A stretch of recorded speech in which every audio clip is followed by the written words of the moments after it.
Cool. Well, guys, it's Saturday, and like the live stream says, I'm finally ready to begin building this new track. So I'm going to open up Logic Pro X, get a link for this stream. Yes, I want to open that. And we'll start posting this, and I'll run you over a few things that I've done with the makings of this track, and we'll go from there.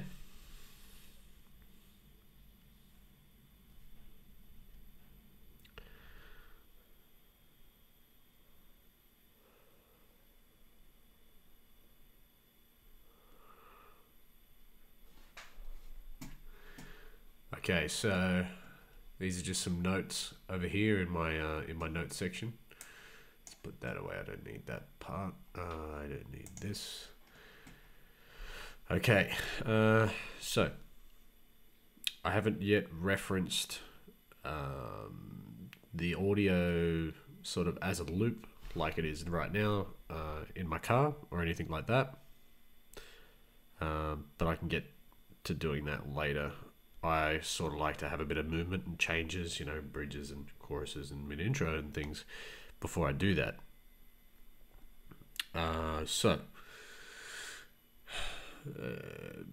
Basically these notes tell me that this channel here for the synths, when I bounce them, I want them to bounce as one and join as one. The piano will stay basically the same as the synths. You know, it'll bounce and join together, but only after the automation of this single filter. It's not going to open it up because it's frozen. Pretty much everything on this is frozen, so it's not going to kill my vibe here. But anyway, I've left some notes. So the piano is not going to go below 800 hertz, and it's not going to go above, I think that I didn't put in. It's not going to go above something like 10 or 12. I think it's not going to fully open up. So we'll just put I'll just fix this.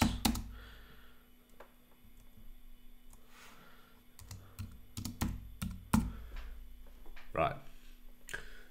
Now the pads have tremolo in them, and I've also crafted a new bass for this pad, this little bass here. I'll just quickly check the audio and make sure we're good. So we can hear this bass. Just give you a quick preview.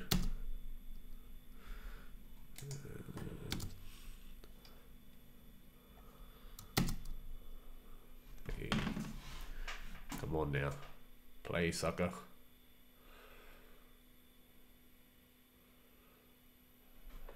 Slight technical difficulties. Come on, man. Here we go. Alright, so after it's brought itself back, I crafted this bass here out of ES1. I'm going to show you how I do it a little later. We'll start with that, I think. I'll take you over all the ins and outs of this track, how I've got it, how I... like pretty much this is how I want it now. And yeah, so basically the pads have like I said, they have a tremolo in them in the individual channels. See here, and in this one it's got here, but it's also got some stereo effects afterwards. This is a gritty sort of low to mid layer. This is the low layer, and this is the high layer. This is in its own grouping because I wanted to externally affect it on top of this. So it's basically a single stack. and these two are stacked together because they're more, I wanted to compress the bass together and glue the bottom end. The Plucks tabs, which are these here. So I've got a, this is the right channel, this is the left channel, and I've also made a mid channel too because I didn't think that it had enough. So now it does. Let's just go back here. I'm just going to take a quick photo.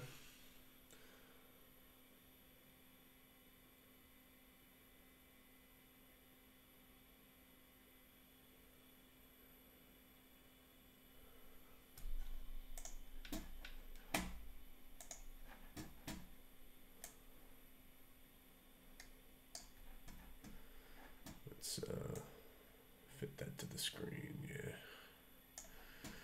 like that.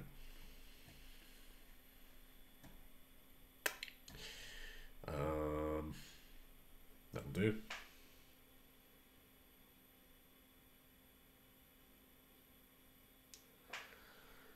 All right. So it's quite late. I can't just crank out audio. Both my kids are in bed, so I can do mic stuff. Like it still is quite late for me, but yeah, I don't think I'm gonna have much issues. It's Saturday night.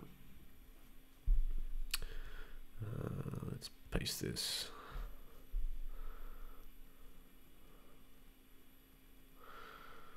Okay, so I'm just telling everybody right now that I'm going live, and we are going to build from the breakdown to the chorus. Okay, because this track is, I think, going to be quite atmospheric. I do have some vocals for it that I think I'm sort of on the fence here. Not sure whether or not to include vocals into this. I would, you know, maybe I will, and I'll just do like an instrumental, and then maybe I'll, if the vocals are quite good, and maybe I'll put them out there for people to remix, like as, you know, I'll make it like a cappella or whatever, so they can do their own remix of it if they want. Yeah, where are we? So let's put all my tags on here.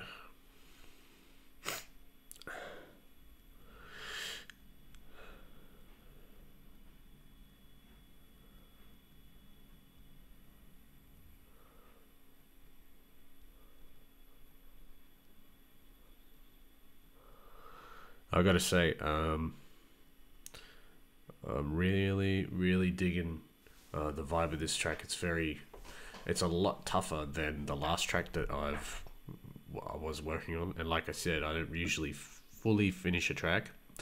I like to get it to a point where I know that I can happily come back and finish it in a day.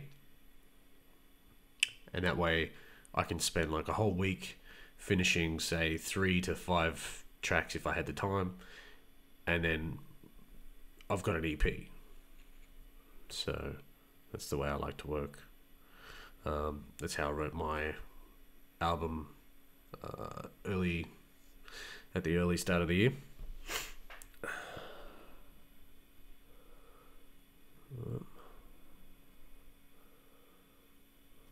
Share.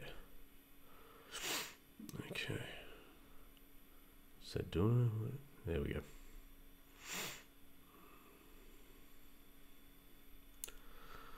Oh man, technology's going to shit these days. Oh, my phone's frozen. I'm just going to leave it. Alright, so let's get to it. This bass. Okay. I'm going to turn that off. I'll have to unfreeze this and just mute that. Oh, pardon me.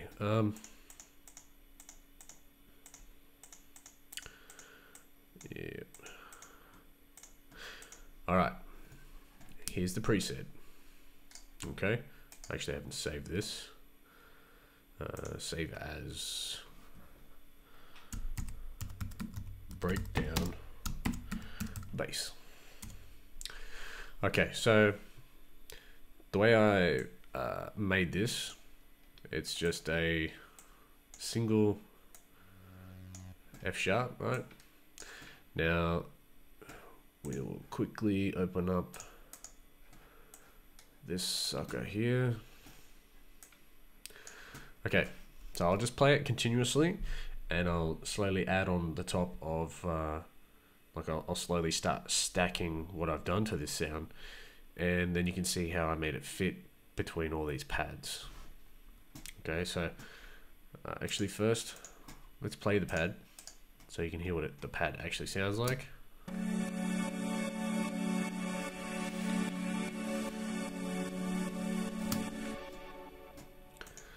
Okay, it's quite haunting,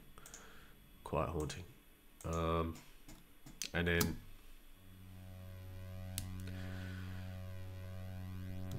it's basically just got some nice tonal qualities in it.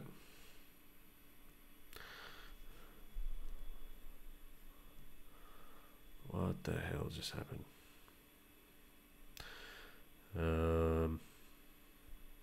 Did it work? Yes.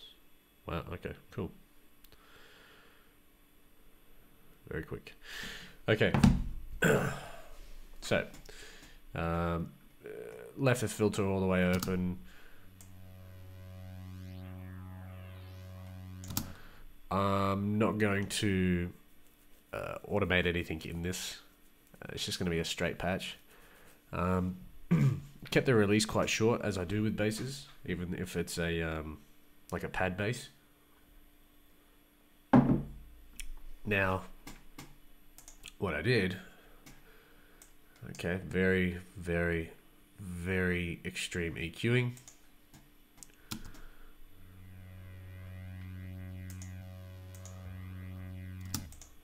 Okay, took some of the very bite of the tone out and tried to sort of give it a bit more overdriven feel, because I wanted it to take up a lot of the room from 200 hertz down. Yet I wanted to keep in this tone to attain this little peak up here. See, as you take that away, it drops. Okay. Now I wanted to make it fill out. A lot of guys that write synthwave, like I used to, they have these super wide basses. They're so clean, but you know they're so harmonic and lush for a bass. Usually a bass is just nice and thick, mono, and you know has a pretty edgy feel, or it doesn't. So then I added this chorus just to make this 2 to 5K area hum just a bit more. And then what I did was I pushed 100% of the mix in on this clip, found the downsampling that I wanted to, like the tone that I wanted, and how much I wanted to push into it.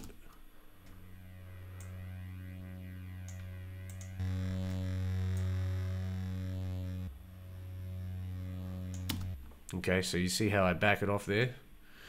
That's how I work. Okay, so I find the tone, put it all in, and then I back it out, and then I adjust the clip level.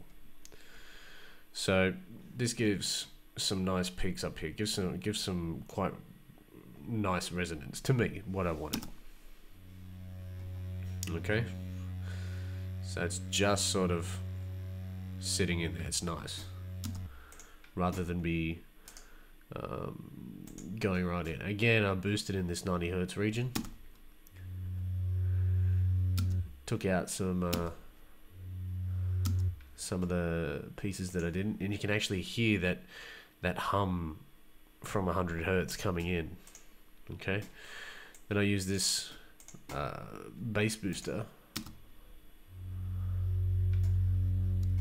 just to give me this. I wanted more bite in the bottom after I'd overdriven the bass. Okay, then they gave it another chorus, but I changed the rate.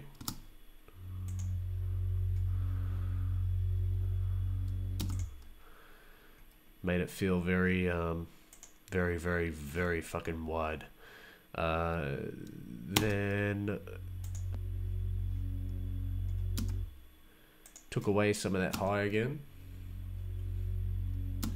Okay, so it's still in there.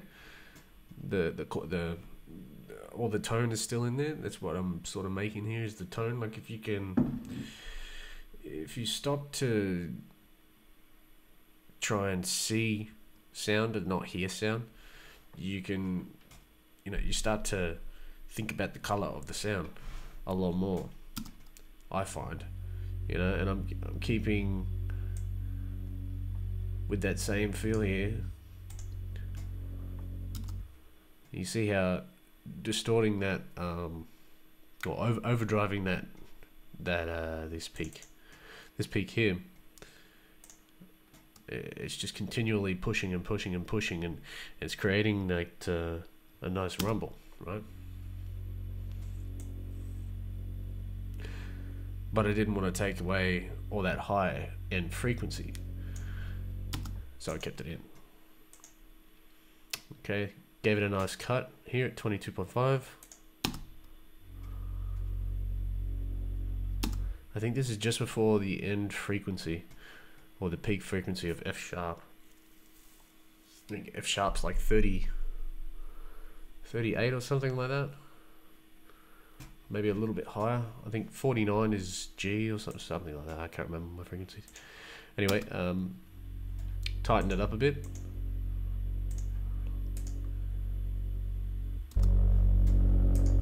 Yes. This happened a lot while I was making the sound. Now I've done some basic compression and really zipped into the sound a lot, and tried to really blast it.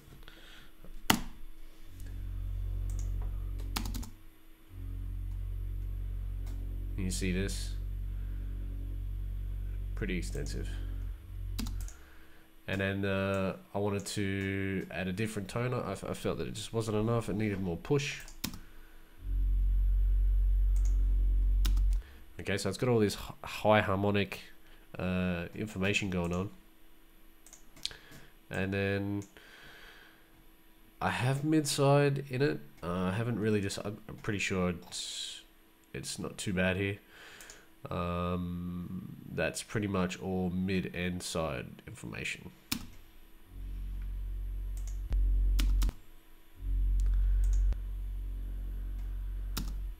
Okay, so what this does here, if we turn that off, it lets heaps and heaps of high back through, but it's still ominous. Okay, it's not too overpowering. The sub bass is still there, and to further enhance that sub bass being there, I added some more overtones.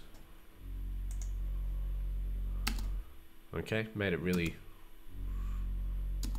warping, and I couldn't exactly pick the right. I didn't want it to go over 20,000 here, or over 20k. So if you go to 2, okay, the tone's over what you would hear. So I backed it off, pulled it back, and then finally just added a bit more compression.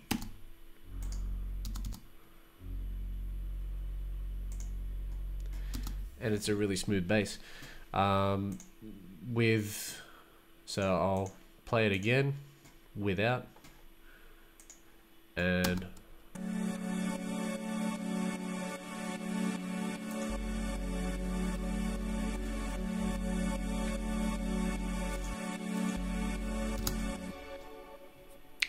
yeah, it just makes it that much fuller. So that's one piece that I did, and I mean, you can sit here and you can fine tune the exact wave that you want, and you can maybe drop it up.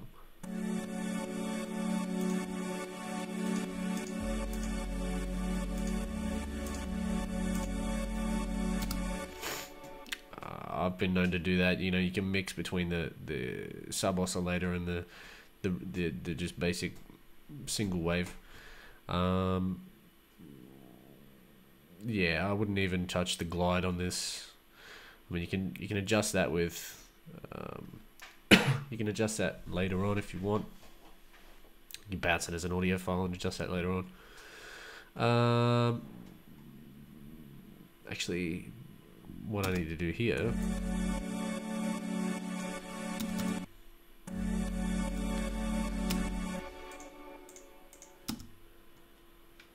is make sure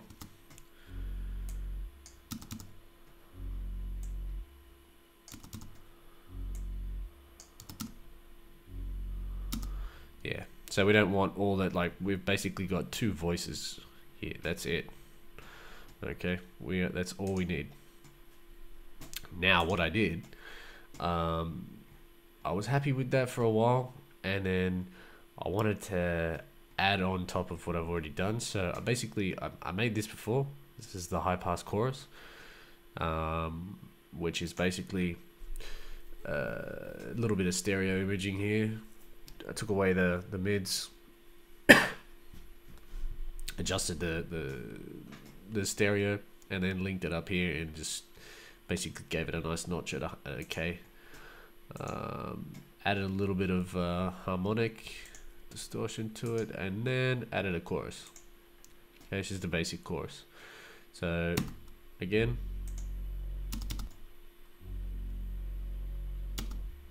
just adds that nice tone in here, fills it out. Okay, and then together.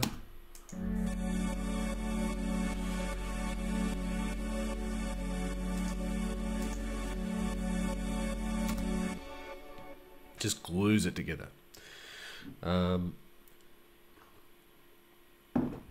yeah, after that, I was quite happy with that. I wanted to, I was just slowly mixing these sounds all together, you know, trying to completely mash them together and glue them so they're nice and in their own space.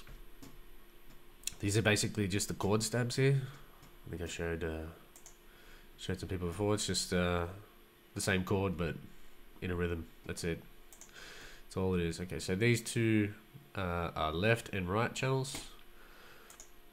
They consist of 3 different sounds, and I was happy with them too when I first made them, but I think I had them right down the center, and it was just a single part.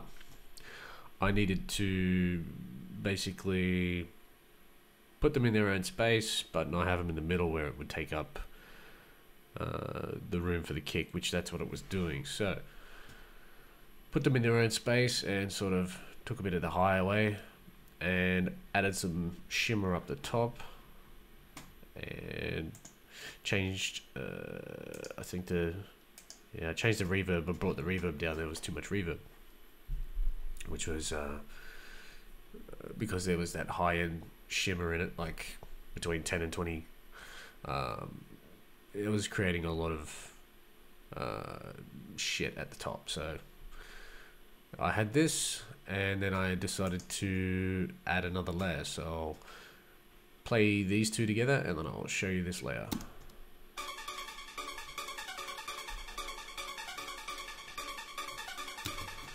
Okay, so you can see where I ducked that out right at the top. It's made a nice surgical cut. Now I made this layer.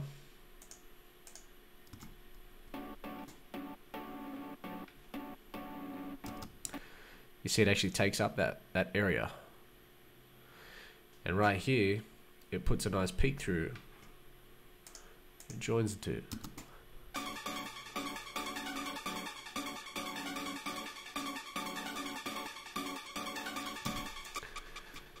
And noted these are, there is one that has the echo, yeah. So this one, it has an echo, but I haven't added it. So does that. And basically what's happening is these guys have got a fair bit of delay where they're just sort of fluttering over each other. This one doesn't have a great delay. This is the ping pong delay, but it's just not,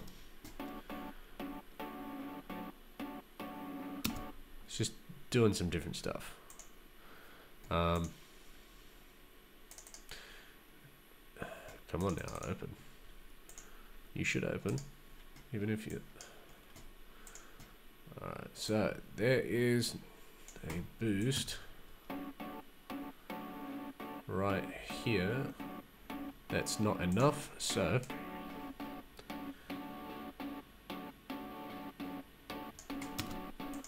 this happens a lot, you know, you go away and you find out that there's still some things that you need to fix. So basically with this, I'm going to use this middle stab only in the chorus. Okay, so the build up is just going to be the side images left and right, that's it. And then when the chorus hits, it'll be that little bit more present because it's quite mono. Okay.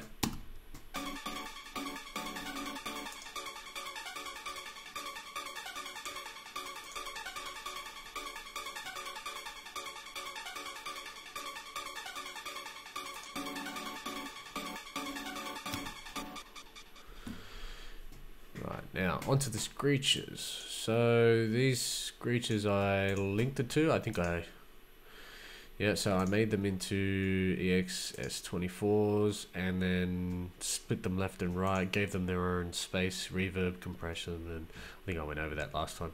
And then I had, yep, that's muted. Then I was quite happy with it, putting it in its own space. Like this one's left, this one's right. Same deal as before.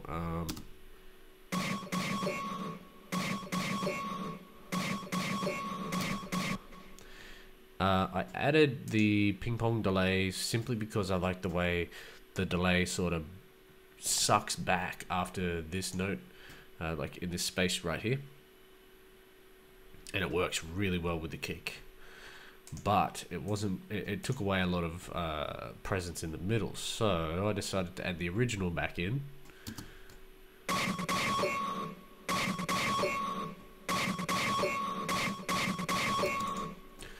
And I changed it up just a little bit, so these two suck back where these like the reverb will suck back here and a little bit here.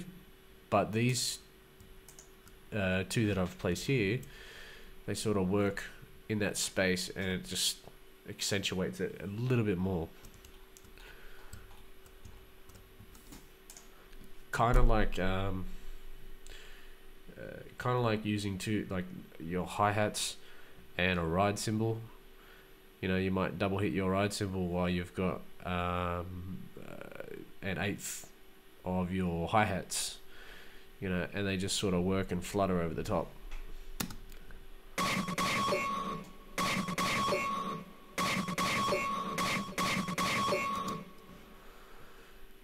So I think this will probably be the mid intro, this piece, and with the kick it'll be like this.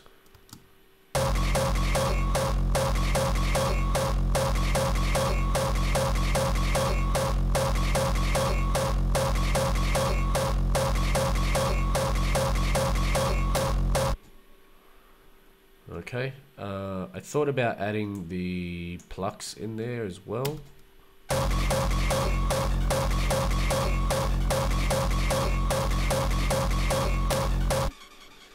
Yeah, I might do that sort of midway through the mid intro. I'll slowly bring them up, and then when the screeches die out and the kick stops, I'll keep these going and slowly bring in the pads, you know, into the break. So kind of like this. Where's my single EQ? Alright, bear in mind it's going to clip here because we've got this filter going. So yeah, the pads will come in.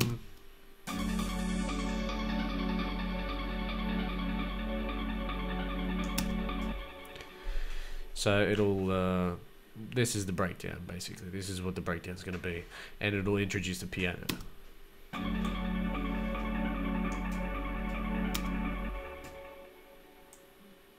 Now I'll turn that off just quickly. I'll show you the piano. So I made a really I think I showed you guys. I just want to show you the editing. It has a tremolo on the single note, but the note has like a step before it goes back to being an F sharp, which is just a G sharp. Cancel. So yeah, basically the note by itself is this.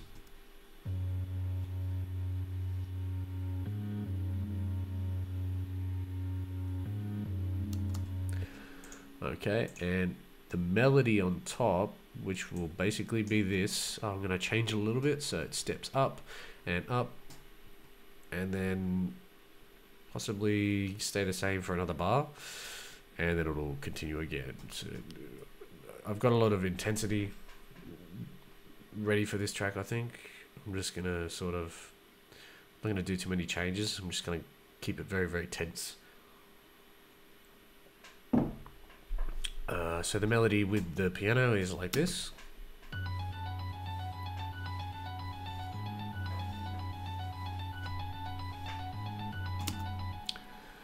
Okay, so let's imagine all of this is in, and we've just hit the break, and this comes in.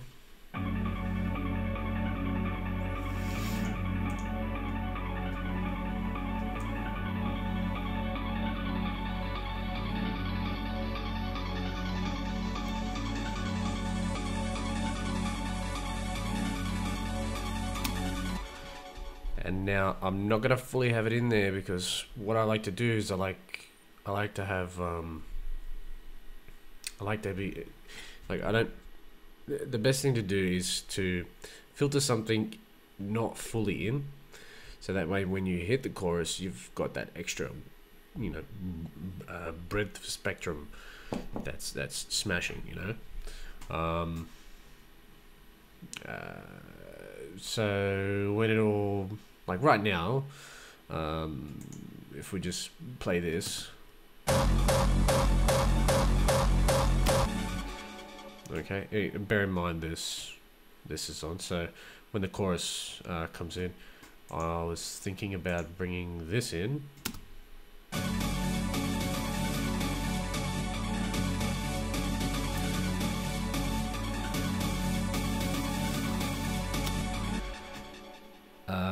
Now what I want to do is, while it's building up, I'm going to dissimulate the synths from all of this. So all of the bottom part here, everything that had been playing and building up will slowly fade away. It'll fade to the high, and then this will just be straight in, and it'll probably hit for about that much. Slowly bring it up to maybe 300 Hertz, fully open it, and then all of a sudden everything will be in.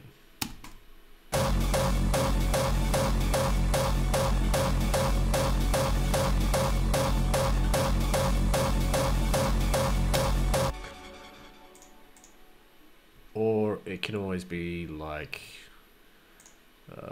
this.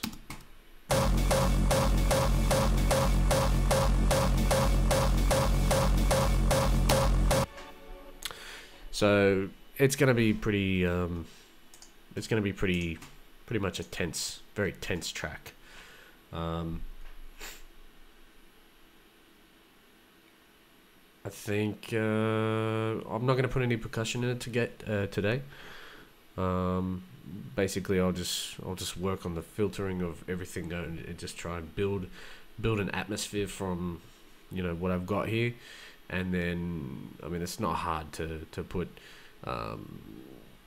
some basic looping and all that sort of stuff. I think I've got someone talking to me. Hang on a second. Let's see.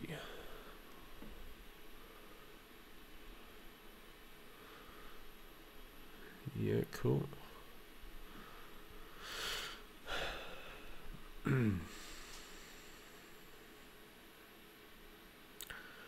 Shout out to everybody that just liked that post. Thank you.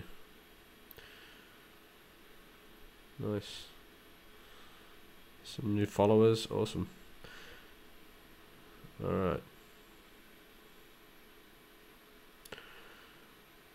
Cool. Okay, so let's begin. Now the hardest part is going to be working with I fixed this last piece. So the left and right screeches, obviously they'll be bounced and joined as one because they're fine. And that's it for this. Basically, there's just my little notes. Now these guys I think can stay muted because we're not going to use them. We're basically just building. I'm going to keep all this stuff here too, because this is if I want to go back and pick, say for example, I want the tone that I put in this synth.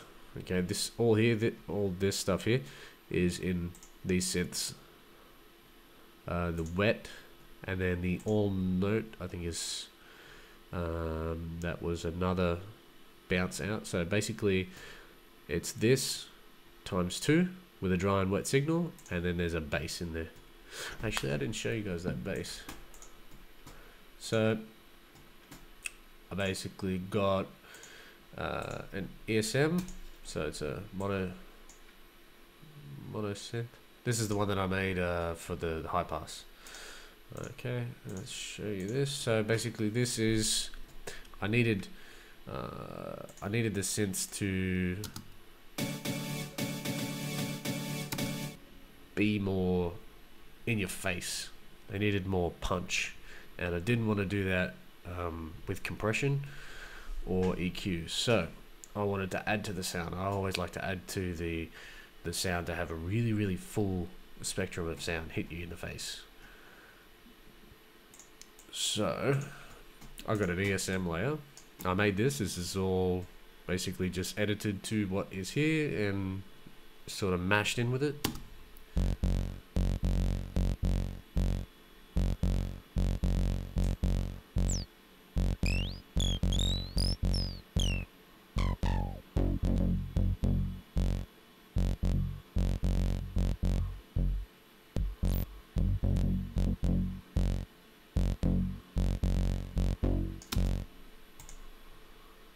So that's getting sent through all this here as well, but fully open. Then I wanted to overdrive it again, but you notice here I cut it off at 200 Hertz. Okay, I felt that had enough resonance. Cleaned up the low end and punched out about 150 right there. Then I sidechained the bottom end to the kick. Always good to do, and a linear phase with some oversampling. So if you watch here, when this gets added on, you'll notice that not much will change. It's when the kick hits.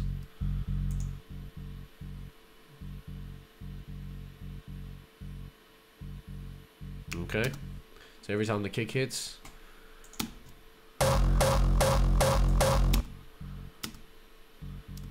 it's just sucking away, but it's still there. It's still there. And then I basically wanted to add a bit of high shimmer to it and add a bit of character to it.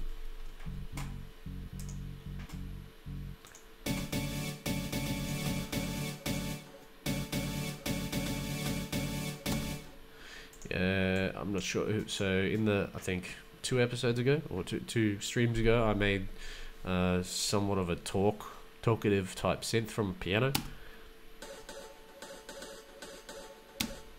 and that's it there. It's just another layer.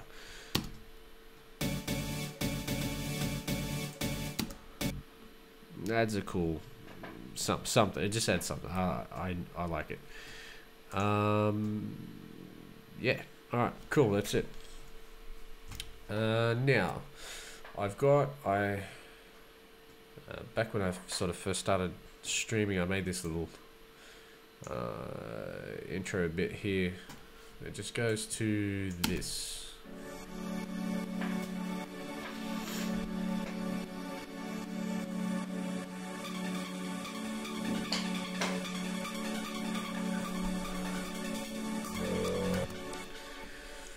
Okay, I think I explained back then that these two channels here, they basically fade in differently. So because it's left and right, the left fades in slow and the right is pretty much in already, and then the right fades out and the left pops in. So it's sort of like waves.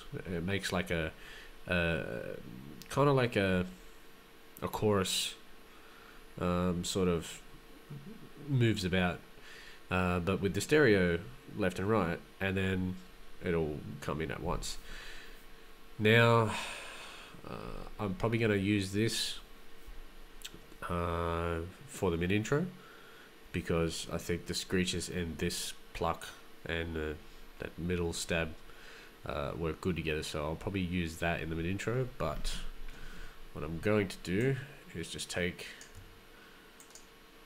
snip this, yes, just unfreeze it. Oh god, so yeah, this is going to be a problem.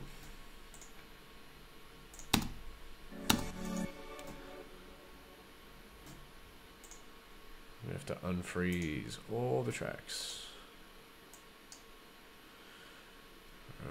Alright, before I can move them, I need to unfreeze everything. Another thing to do, because that's going to be the mix in.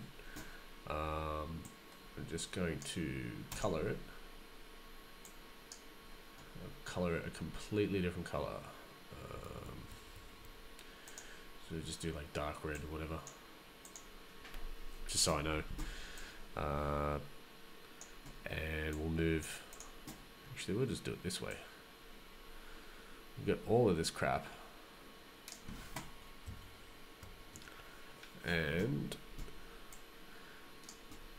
take all that away. Yep, screeches too, and I do not need that.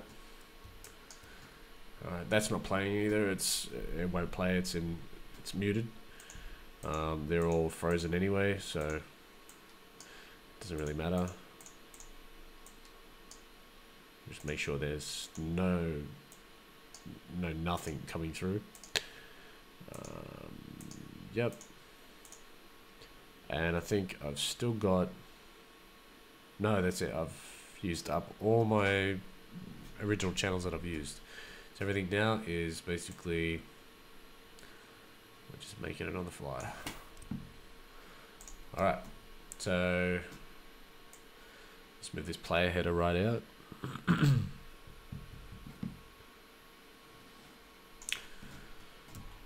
That'll do for now. Alright, now I want, I'm just going to keep this section. So everything within this marker here, I'm just going to hold shift like that, take that away, and leave that.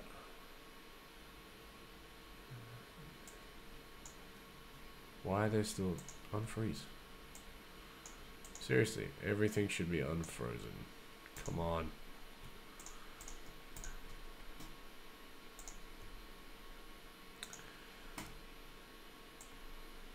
That's better. Alright, so I'm just going to move it across to here. Okay, so this is what I'm working with now. I do not need the kick at the moment.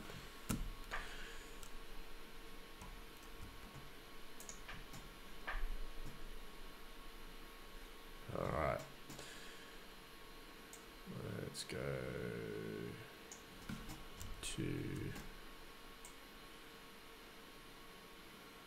4 and 4. Alright. So pluck stabs. They will close. That will be together. That will be together. And that will be together. Alright.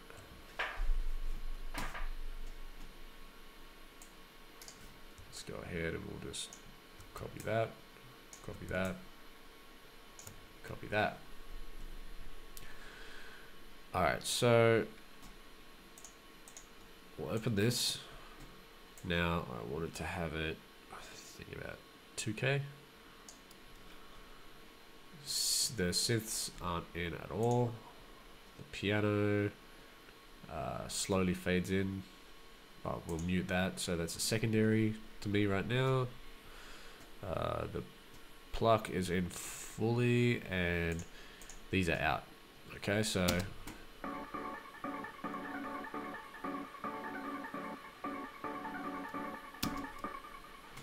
that's what we're working with.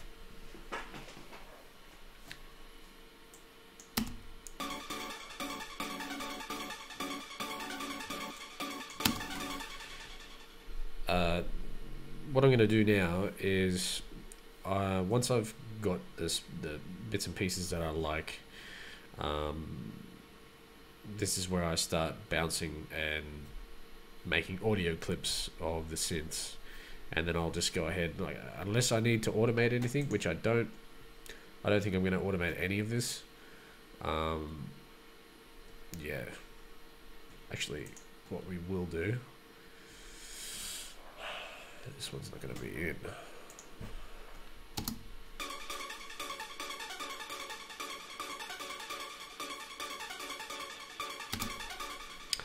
Okay, so what I'm going to do is just bounce this left and right channel together for this many bars, chop it off, and then start to use that audio, but then I'll add a filter like this.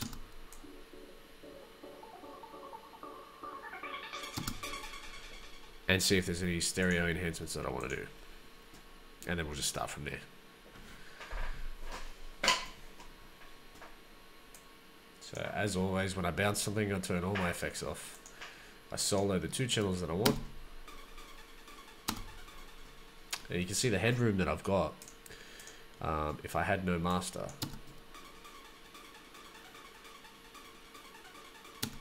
Minus 21 decibels, right? That's for a left and a right channel. And you can still see the multimeter on this. Look at that. The correlation is like, it's not really even going into the red. It's basically just sitting right in the middle where I want it. If you set this in mono, okay, we'll just turn it back. Look at that. Okay, so that's why most of the time I do my mix downs when I'm not on live stream. So, you know, I usually try and make sounds or do this sort of stuff or show you track previews and stuff. If I'm mixing down, it usually takes a while and it's pretty pedantic. So we'll go ahead and bounce this out to bounce the project. This is 2, or actually it's like 6 things. Don't normalize it, and we'll add it to the project. So these are going to be left / right pluck stabs.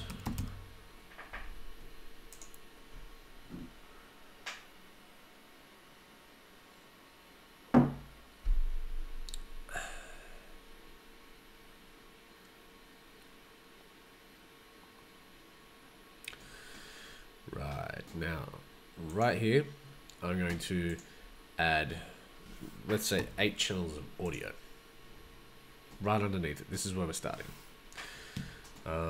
This is going to separate the screeches as well, which is good, because then whenever we do here, if I move something, it's not going to get in the way. I'm not going to accidentally select that and move all this, and you know.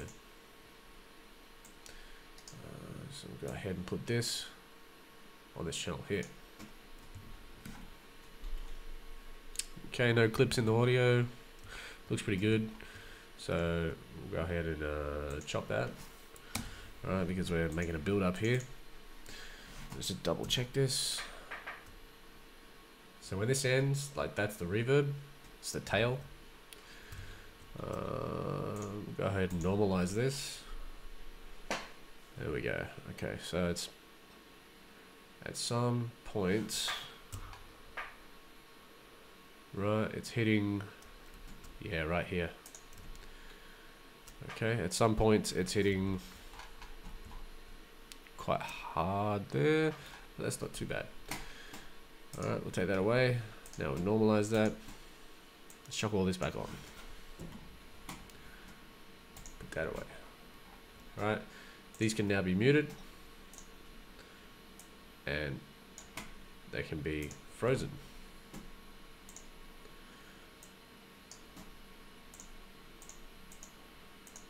Right. Now while this does that, let's go ahead, pull this back, because what's going to happen is as soon as I hit play, this is a trick for you guys, as soon as I hit play, it's going to start from the beginning of the playhead, well, it's from pretty much bar 1, and Logic's going to freeze those 2 tracks, or those 2 track stacks that have 3 tracks in each, right? It's going to, basically it's freezing 6 channels all at once. It's going to take a little while. If you have your player head open all the way, it's going to go the whole fucking way. So usually I just bring it back to here and hit go. Okay, once it hits the end of that player head, it knows it doesn't have to think anymore, so it stops. This saves you time, and we all know that time is of the essence in a studio.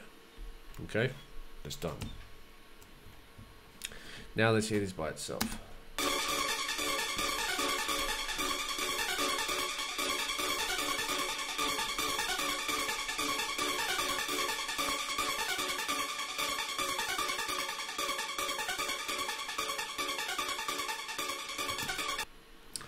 But basically the rule of thumb for me is about negative 12 decibels on most sounds, but you know, you're sort of adjusting as you go. Again, have a look at this multimeter. Now, remember that's left and right. Okay, if I go make this mono, that's just a silly mistake. You know, you shouldn't do that. You basically made left and right channels, and then you just put it in mono anyway. It's like, why bother? Now, this because it's I have an idea now. This because it's basically with this it's the mid and the left and the right. What we'll do, because I'm going to filter this in with a single band with a high pass. I'm not sure of the octave yet, we'll just keep that there, keep that over there. We can just track stack them together. Okay, Plucks, done. So this is the mid, this is left and right.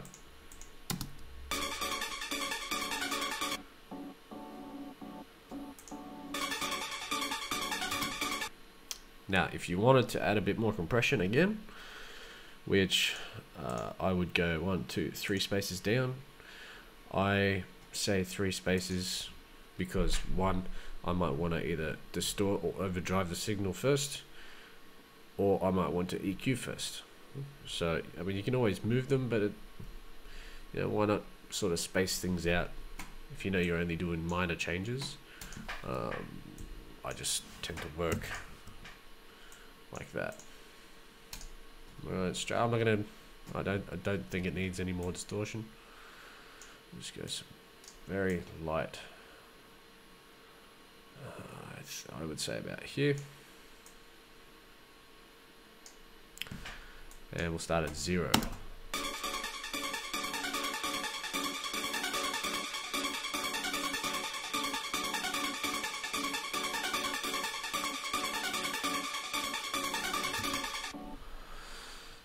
Alright, I'm happy with that.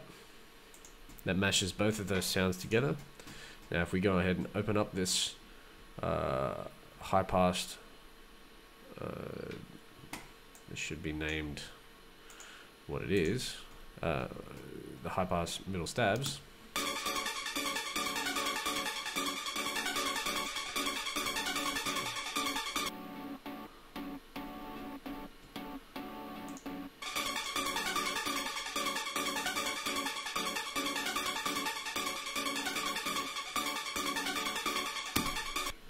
Okay, that feels about good to me. So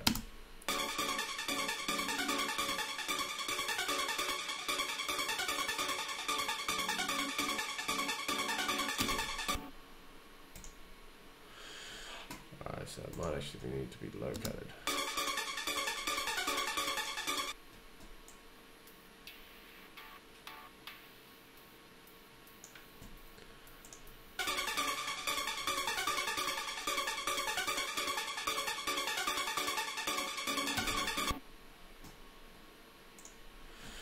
Right. So remember, this is going to be that one there. So we just want to filter the frequency. Now I'm not playing with this.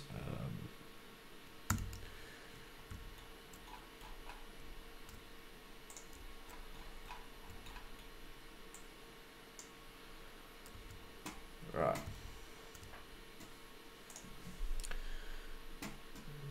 That should be at 20 hertz. Okay, so that's fully open. We want that there.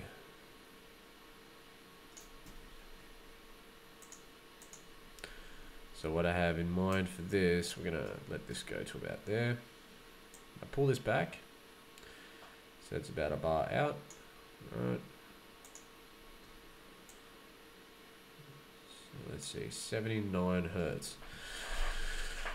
Okay, 79 hertz. Let's play that beat there. So what I'm doing is I'm seeing how much 79 hertz is. I believe that because I'm going to have this slowly fade in and get to a point where it's not fully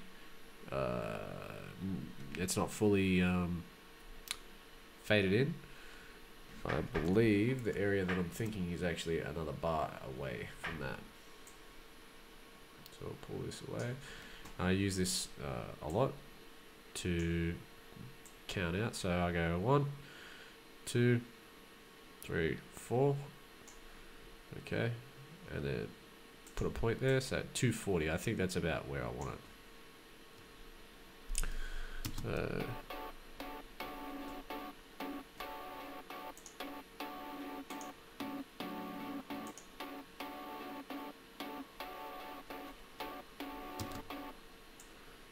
actually need to go out to here. You can see that's it. That's where I want it. Alright, now we're going to, so basically I'll have that like that. Best thing to do now is let that just copy that across to here like so. Take that away and then bring that back.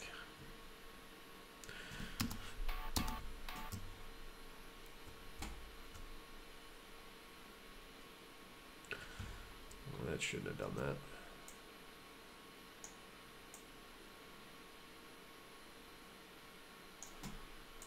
Let's move that across. Let's try that again. Okay, so actually might work this way. Nope. Making a fool out of me. Again, logic. Alright, so we'll just go like that. I mean, you can easily just go ahead and bounce these out because Logic doesn't think fast enough to make a change that quick. It basically sounds like it gets turned on about here, like it basically fades itself in. So when I play it, you'll hear the difference. Right, it's normal.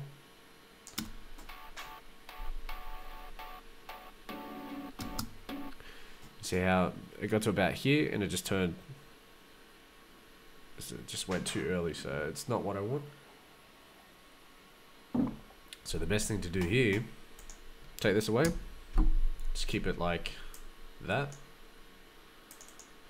and when it comes time to mix it, go like this, right? Create a new one, take this, and just put it like that. And then you're basically working with these two and it'll change perfectly. Okay, so that's usually how I do it. Now,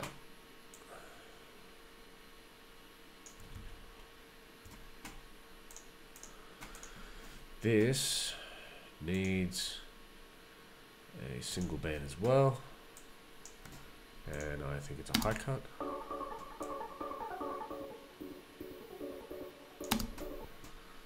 Right, so let's fade it up from about 600.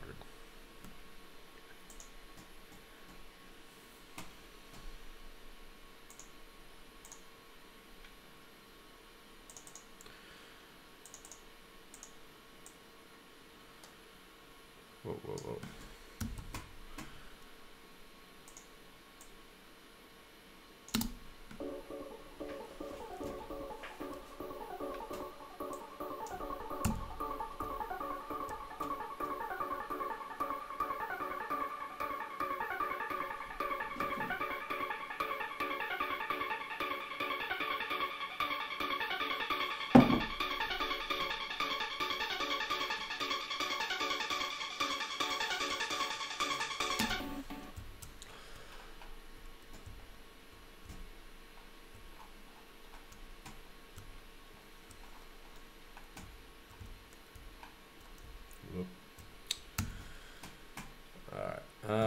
Now, we're going to do the same thing again here, because I haven't done anything to this track. I can just basically copy the audio across. Let's push this player head out. And then I believe it's high passed, yeah. Right, so this can basically just go away. No plugin. All right.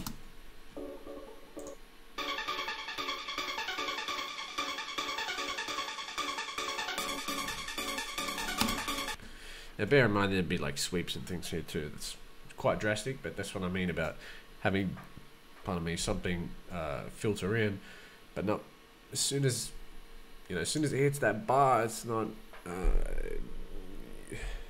It hasn't sort of peaked before it hits the bar. You don't, yeah.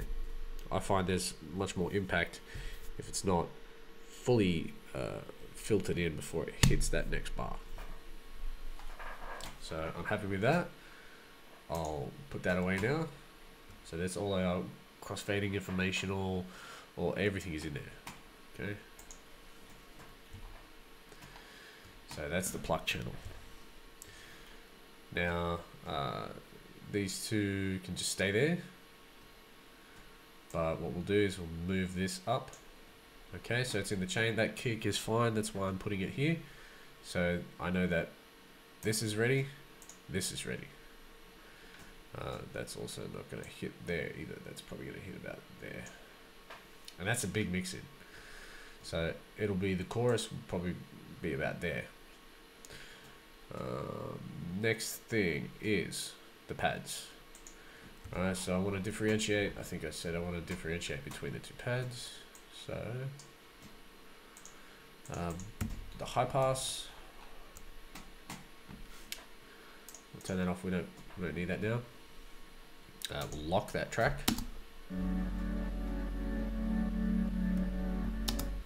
So I think I'll introduce the bass content first. So what I'm going to do is the same thing. There's no effects that I want to add to any of these two. Like I don't want to filter one part from the other. They're joined together. They are mashed as one. So actually, before I do,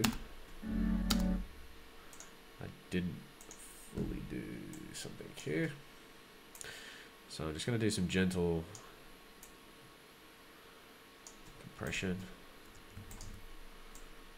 Let's put a 2 to 1. Go about a 3-point ratio. 1. Yeah, right. This is very gentle. Probably not even going to need this limiter, but whatever.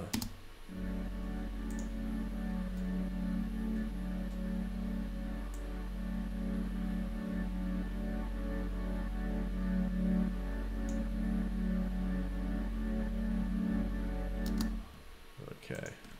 and they're mashed together now. Alright, so we're going to select these.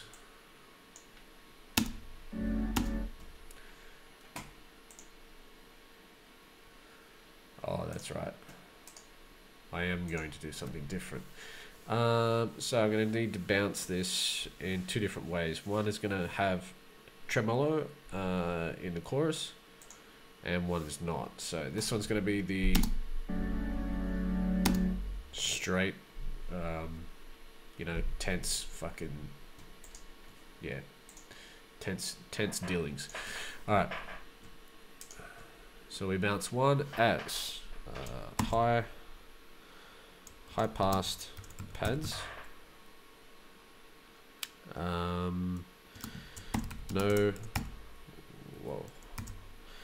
No tremolo, and bounce. So then as soon as that's finished, I'll put the tremolo back on and I'll bounce that as an audio again, but it'll be called high pass with tremolo.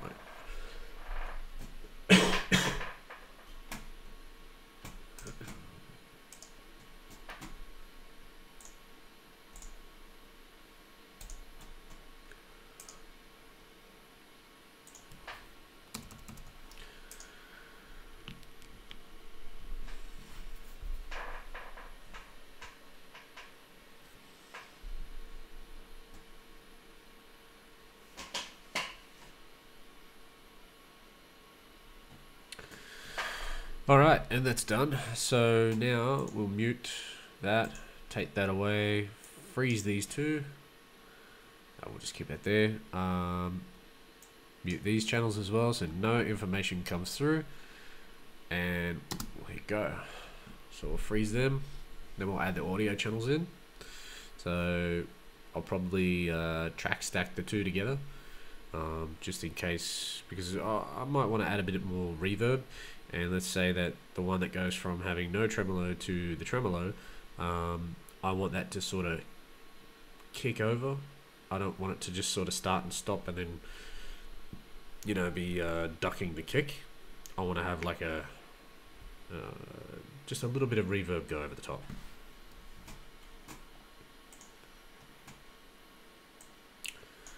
So first one, just chuck it in there. Second one.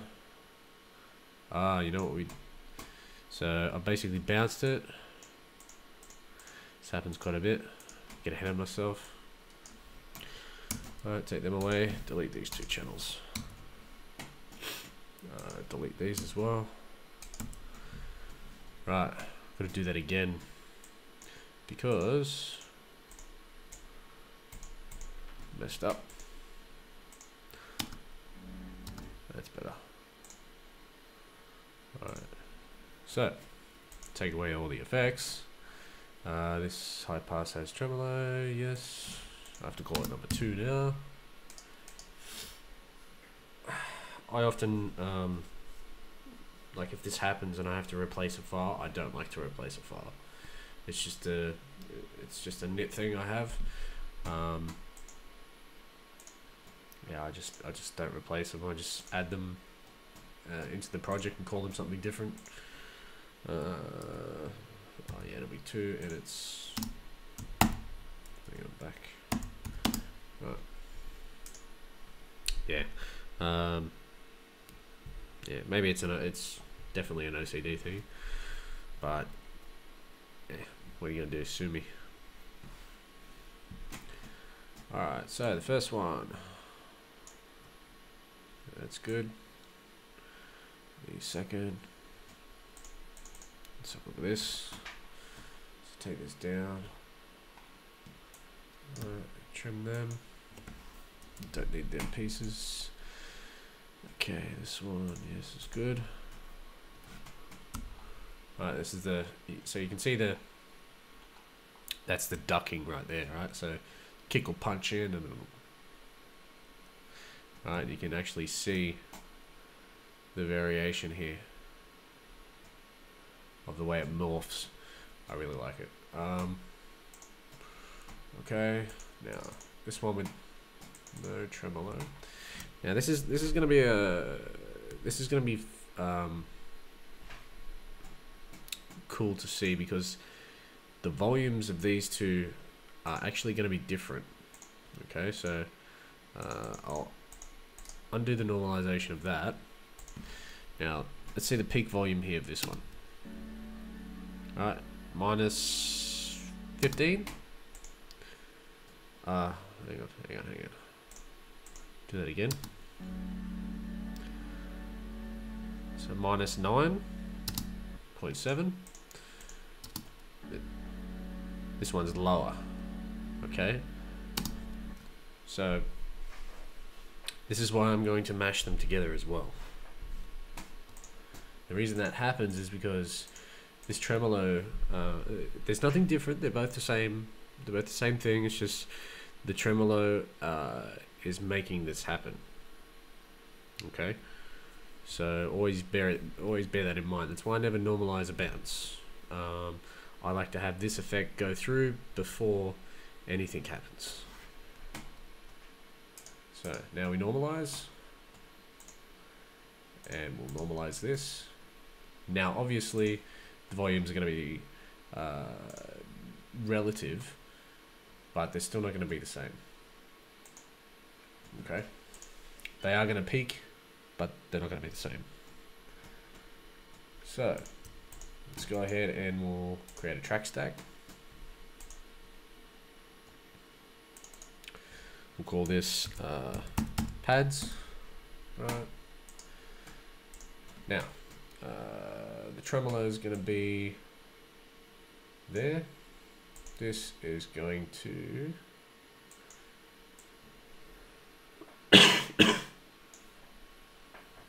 it's going to loop. We'll put that above that. Solo this, and we will need to leave 3 spaces and chuck in a compressor. Don't need to sidechain it to anything, it's just basically do some limiting.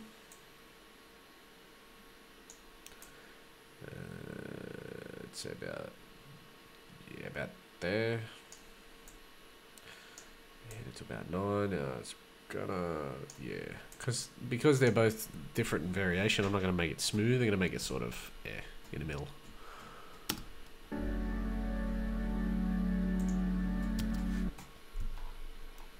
Okay, now, so watch this. All right, these two volumes will change. Watch the peak volume here.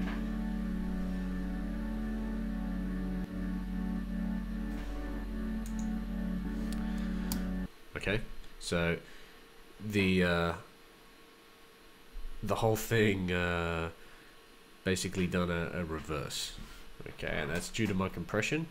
It's not due to any volumes. So what I do now is I'm gonna probably make up about 3 decibels and see how that goes.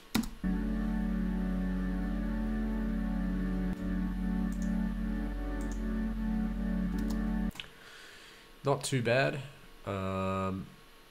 Probably compress it just a little bit more. Yeah, that's a bit better. It's a bit more relative. Alright, so let's go. And you know, because I'm trying to like even out the volumes before I put the mastering back on. Let's stick this about there. Right. I believe I'm gonna chuck an EQ. Actually gonna put 2 EQs. So this one's gonna be in case I want to. Here's a trick, okay? If you want say you have a really cool pad, right? Here's the thing to do. Let's say you start this finer frequency.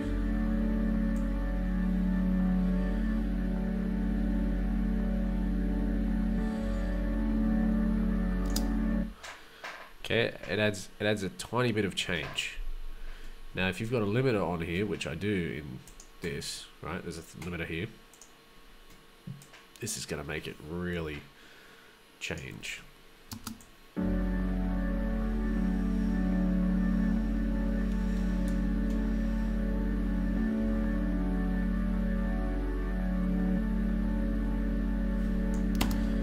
Okay, you basically just made a high high pass flanger.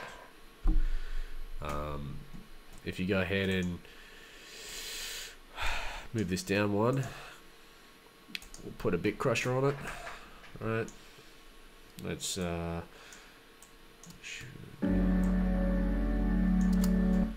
this will make it. So I'm putting overtones into it, so that when this peak hits the overtones, it'll accentuate them.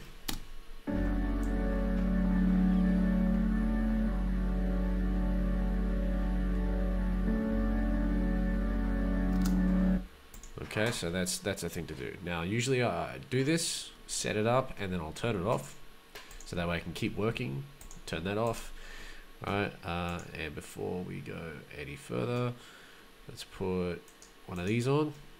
Okay, so put it directly in the mid side straight away, and see how the spectrum is looking. Yeah, we're good. Alright, so that's set up. Now let's get let's see what we're gonna do here. So I don't need that, turn that off. Freeze them. My apologies, those pads, that was sort of doubling up on the pads too. Yep, done.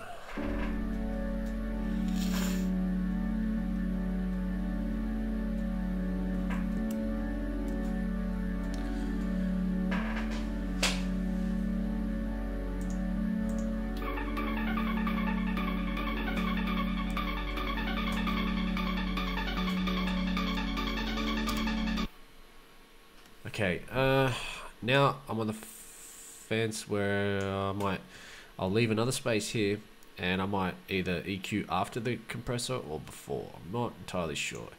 If I go ahead and make changes here, like, yeah, bring it in as a high cut.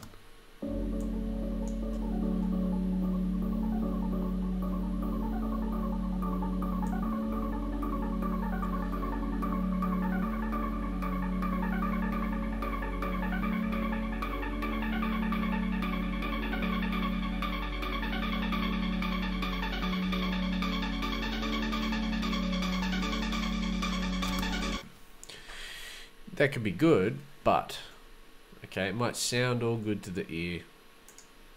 However,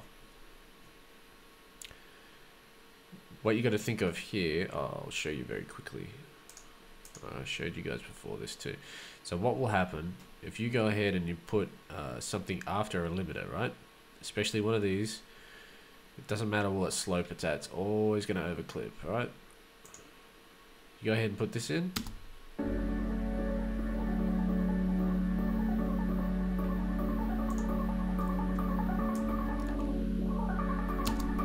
See that? As soon as you make changes to that EQ, it can push it over if you make it after the limiter. So there's two things to bear in mind. This is going to happen if it's after, but if you put it before, you need to watch just how much you do put like any sort of changes to the threshold. So if you've got it down here like this, right, filtered down to 400 Hertz. Now this is, okay, there's not much compression's happening here, right? It's at -9. If I go ahead and let's say I just put it down to 30.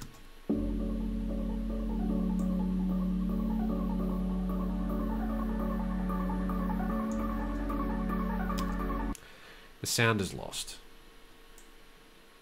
Right.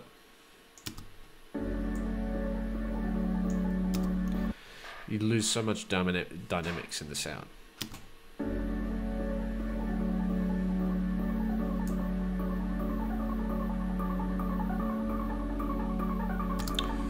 Much smoother. So, always be aware that you're going to have pretty drastic changes happen.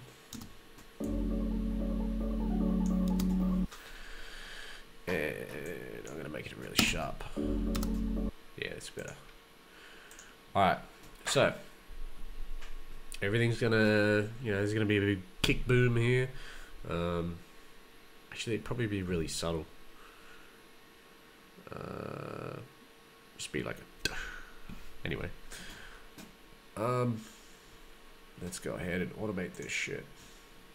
So the only thing I need to, like, you can go ahead and automate the compression if you want. I haven't added any reverb yet, so I can always automate that in. But the only thing that I'm really going to do is just fiddle with the frequency here.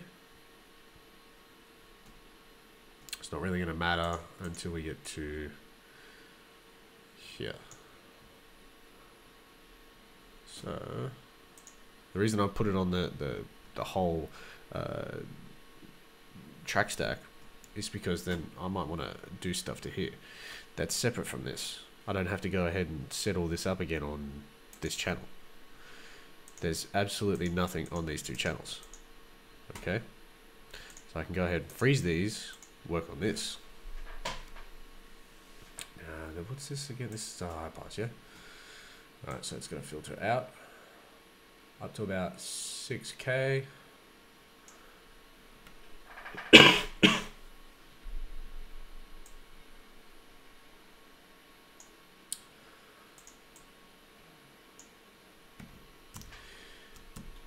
Now, because it's a pad, I don't mind rolling it like this. Go to curve, pointer. So that way when it kicks in, like, hang on, let's go curve, make it like this. Let it freeze, do its thing. Oh, damn, I'm out of coffee. Alright, so it'll be like this.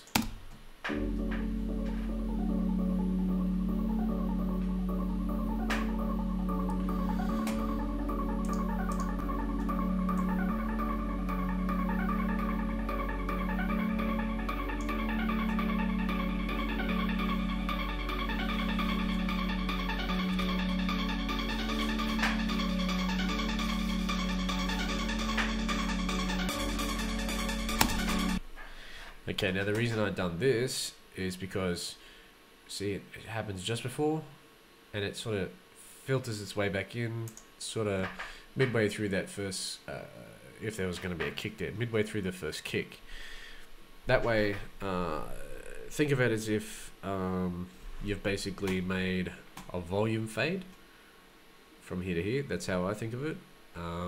That way it gives, it's not fully in still. Gives that high end frequency if you wanted to have like a big crash cymbal or whatever, and you wanted to like focus on that and accentuate that boom, and yeah, it just helps. So this is a cool fade trick that I like to use. That's fully in, and then, you know, by the time it comes out here, I might want to fade it out. Other than that, that is now set. I'll lock that in, move that up here. So on to the next pad. Now that was just one pad. Hang on, that's done. This is the next one. Alright, so I just need to have this high end come through. So this is another good reason why I like to just have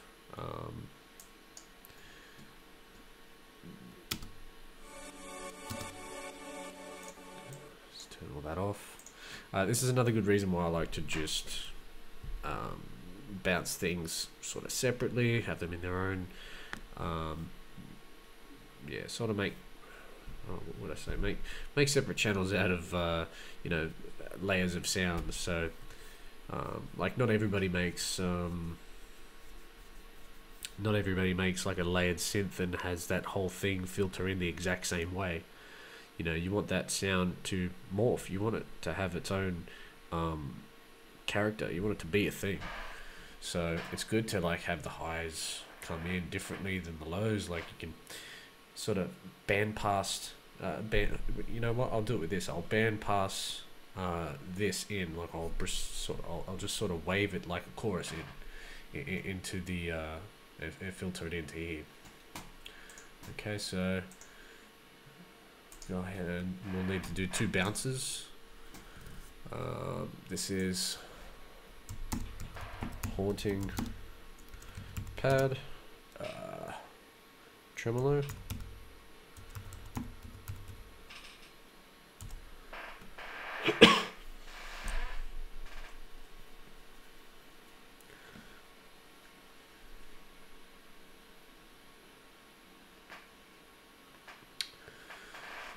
That's got significant reverb. Now I need to turn that off and go again. And the same thing will happen, you know, if I turn this tremolo off, this bounce now will be a lot quieter, but it will end up being louder in the end.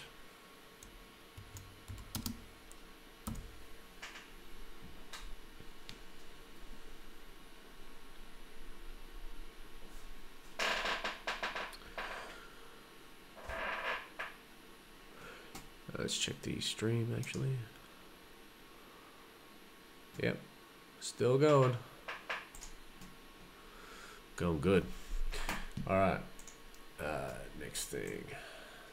So, running out of audio channels here. Let's freeze that, mute that, lock that, turn that off. And we'll solo these 2. So, this is the tremolo. Should be on pointer. Why is it not on pointer? Alright, yeah, so you can see there, same issue, back and forth, right? Let's turn this on, normalize. Beautiful. Okay, you see it's got some peak shit happening here. Yeah, if you wanted to really go in and edit the sound, which I do a lot with kicks, you get some, especially because if you go ahead and distort like we do with hardstyle kicks, you get all these tiny little peaks because, you know, nobody EQs super clean where it's not going to cause these little frequencies to pop out. So sometimes I might go like this. Okay, I'll go in and I'll edit this out. I'll change the gain and then I'll normalize it again. But in this case, I'm not going to do that. Basically, chop that off. That's done, right? Make a track stack straight up. These are haunting pads. Right now, turn that on.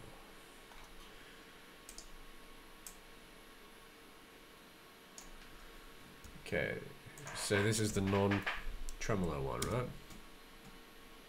Let's take that away.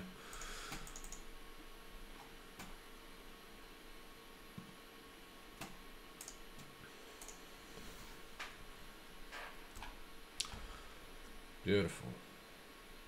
That looks so thick. That's awesome. I'm really happy with that. So, I found a lot of the time too, layering the same sounds with one another can have a really cool effect, but because we've got one sidechain and one not, you might get some phasing issues. We'll let this freeze those other tracks. Or the one other track that's taking forever. It's another thing too, if you're zoomed all the way into your project, it's going to take forever.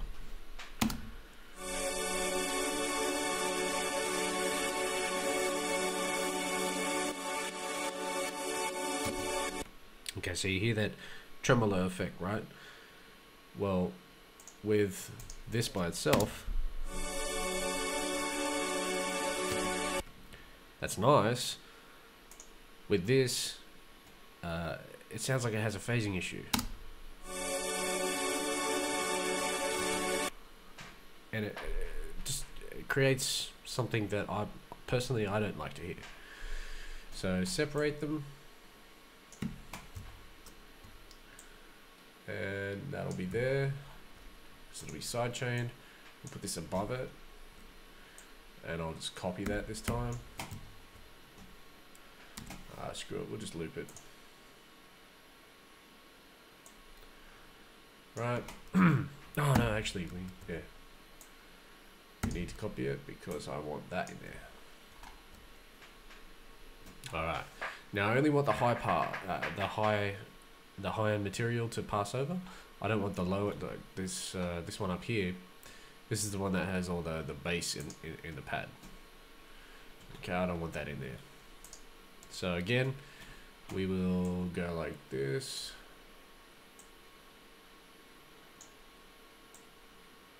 Let's test the volume of the two. Just go ahead and mute this first. So we should be starting off at like, I don't know, -4. -13.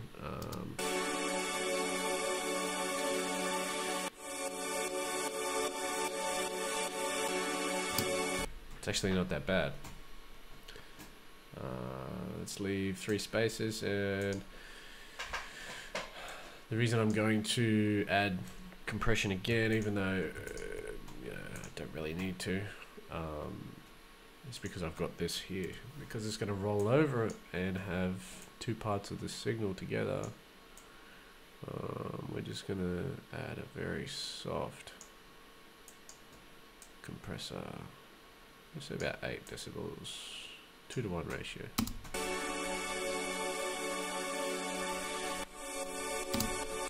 Very good. Now you can go ahead and put it on an individual one. Like you could sidechain this to this signal, so you actually hear that if you want. Like, we don't need to. Now let's work on the filtering into this.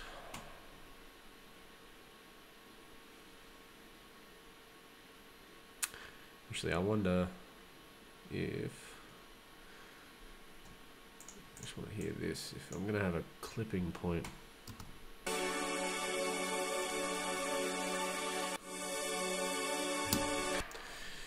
Yep. Alright, so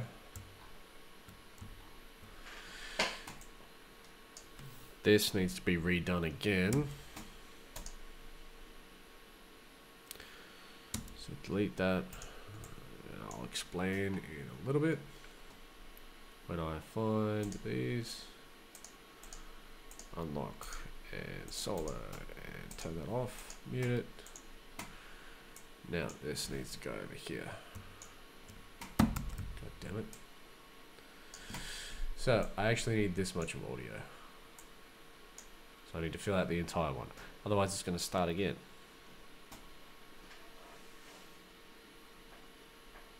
If you go and loop, basically. Alright, so this tremolo is off, right. Turn this off. That's 102. Cool. So that's just a straight pad now. That lasts for a long fucking time.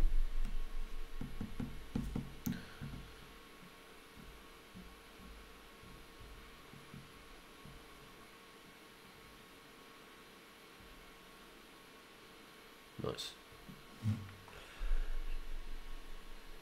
Do I actually have viewers on there? No. No viewers. Not in this session. Alright, mute, lock, turn it off. And now we want this audio to be this one.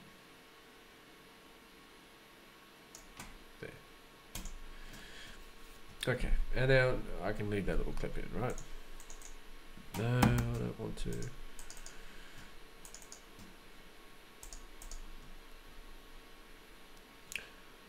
Alright. Beautiful. Dig it. Let's freeze that.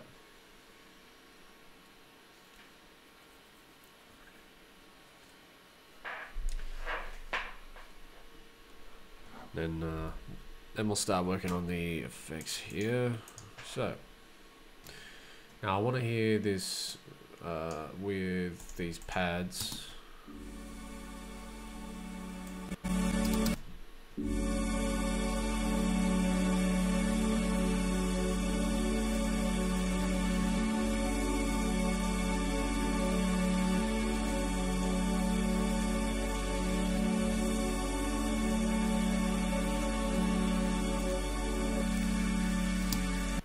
Okay, so I might do two things here. Just keep the low cut down. So this is a I'm gonna have to pick this first.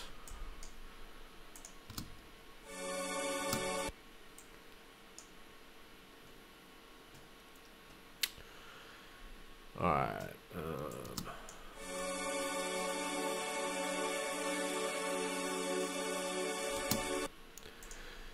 Right, so just take away some of that signal. Now what I'm going to do here is make a bandpass EQ, right? So let's see, we'll cut off this much. That's okay. It doesn't cut off too much. How is this?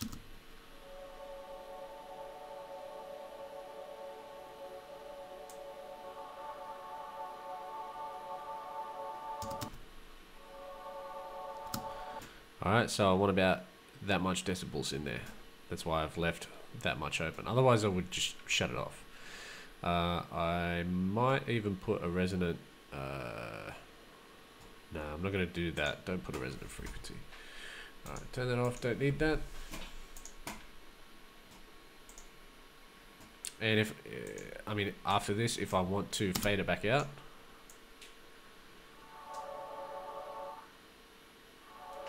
Yeah, I can go ahead and write automation EQ in there if I want.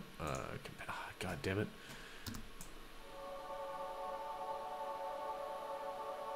I think it was about there.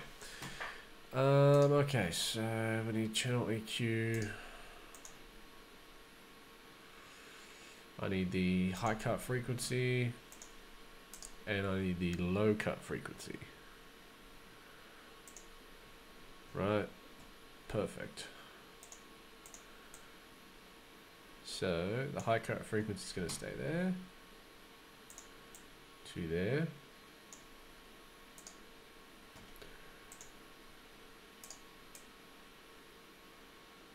go there, to there. Just make sure this is right on track.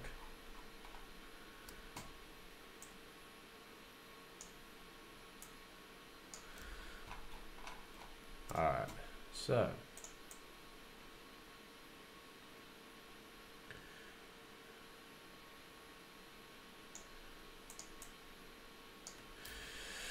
now what I'm going to do, I'm just going to play the first section, so just this section, and I'm going to play around with it for a bit and just see how much I want it to move.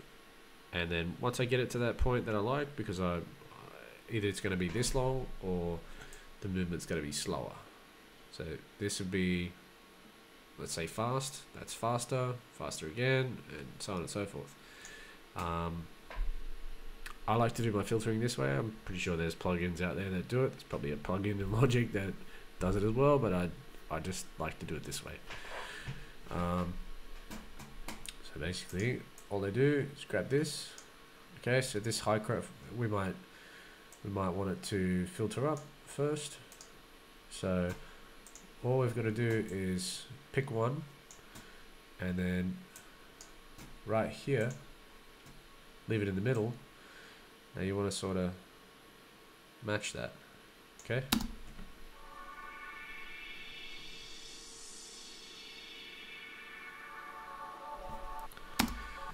And that's how I want it.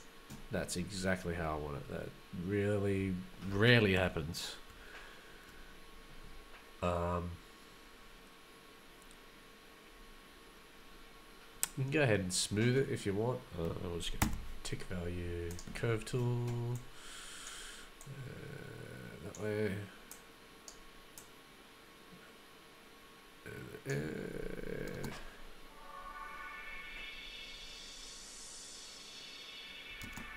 Yeah, so it's just a bit more smoother.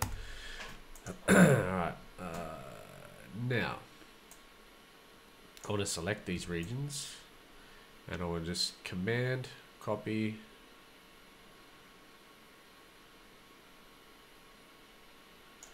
like that, command, copy, like that, command, copy,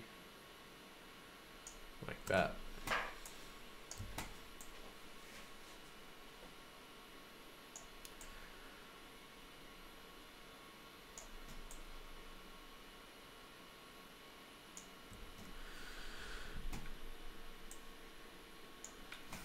Right, so we've made a morphing pad.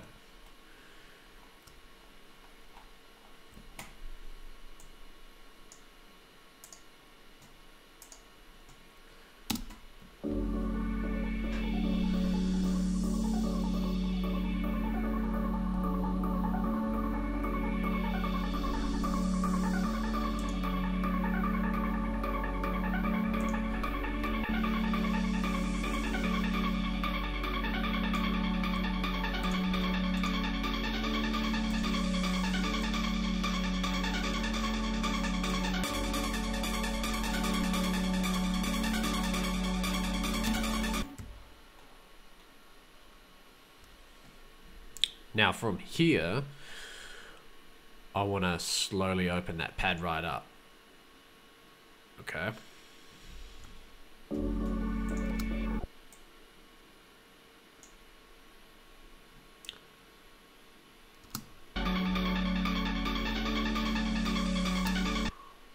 Actually, we might start opening it here. Because everything's sort of gonna start playing a bit there, like that's going to be the chorus. Yeah, we want everything to be here. Alright, so open up that channel EQ again. We'll see where we want it. At the bottom here, we'll just delete this. Delete, we'll delete it, but start moving this down like this, right?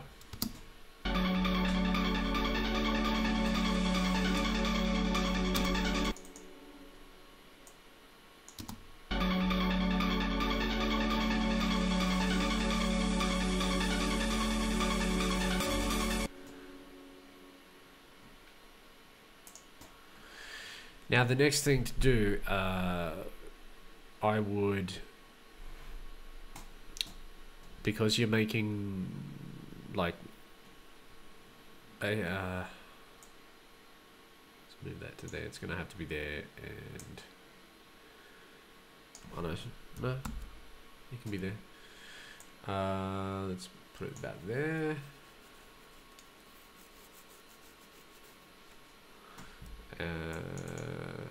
Delete that. It's just gonna have to be one here. Yeah, that's better.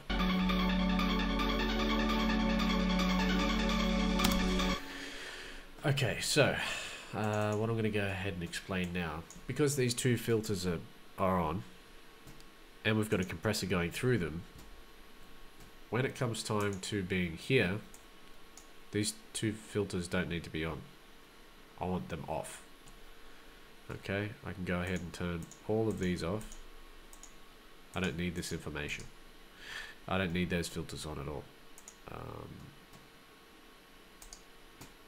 So the next thing to do is to go and put the on and off right where you want it. So cut on off.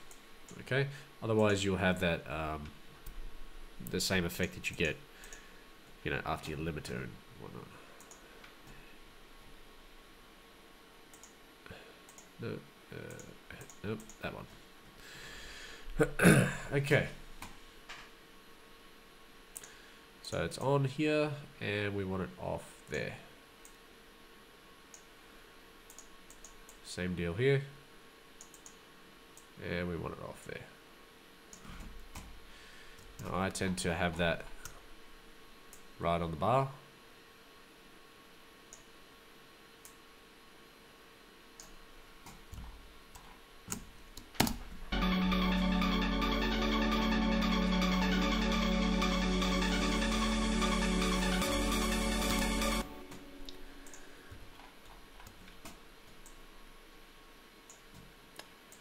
Freeze them. Lock it. Alright, back out. Let that do its thing. And track is frozen. We'll go ahead and save that. The next thing to be brought in is the piano. Okay, so we've got the plucks, the pad, the everything here. Now this is going to be difficult whether or not I want to basically have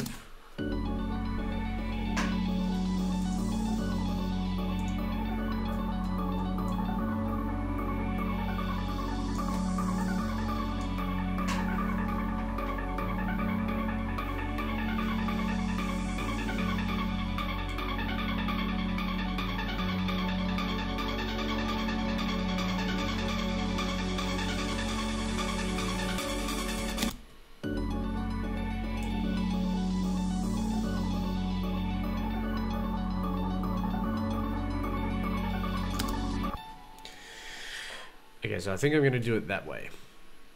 I'll probably have the piano, it'll, you know, finish its mid-intro and then this will hit.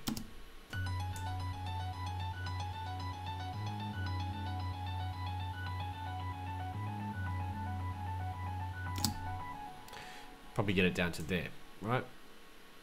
So what I might do,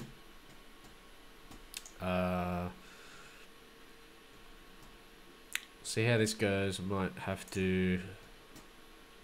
even have to fade this in. Alright, this is going to tremolo in there too. One thing to note, you want, if you're going to do what I'm about to do here, so let's mute this. So I'm basically going to fade the bottom end of the piano in, the sub note, the bottom note.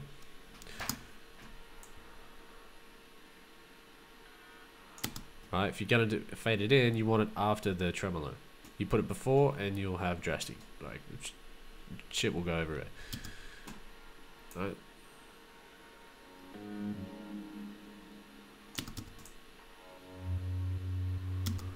And that's all it's going to do. It's just going to be one filter fade.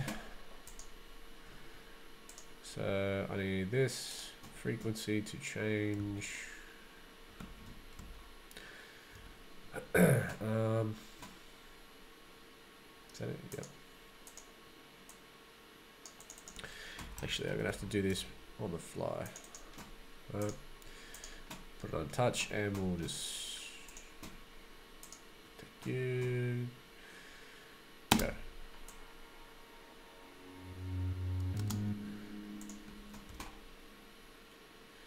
Yeah, it is after a bar. Okay, so about there.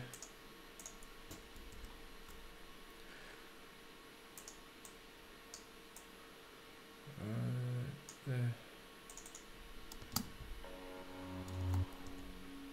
Tick. Curve.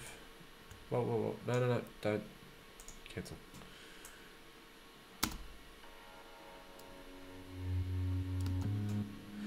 That's where I want it. Okay, so that's pretty much all it's going to do. Now I'm going to bounce them separately. So they're audio and I don't have to deal with all this crap here. Alright, and I can always externally put like on a track stack, I can always just feed more reverb in, it doesn't matter. This is not on, right. Okay, so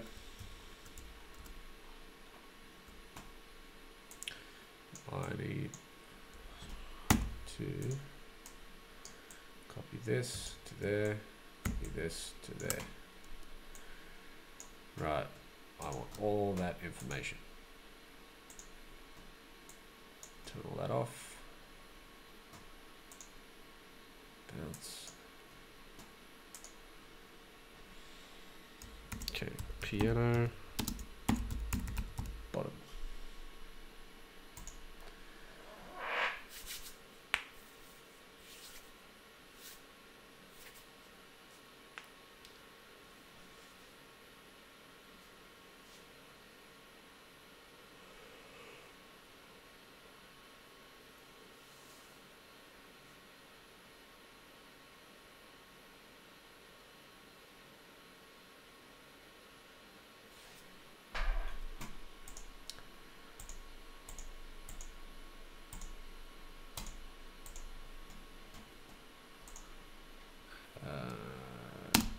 gonna have to freeze. All right, so now we'll make the automation with this, filter in, and we'll just bounce probably,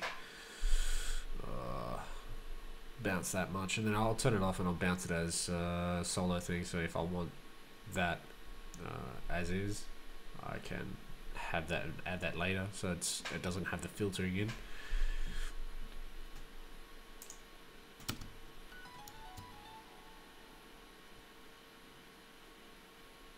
So it's going to filter down, right? I need this channel on touch, and let's go ahead and write that in.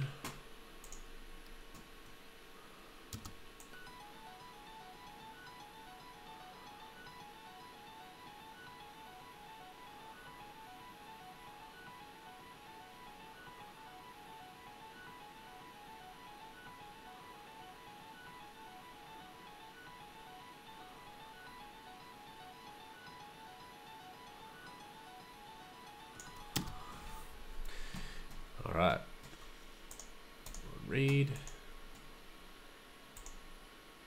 downstream. Okay, so this will be piano top from 12K to, I think it was like 3,300. 3,300 hertz to 12K again, right? Done.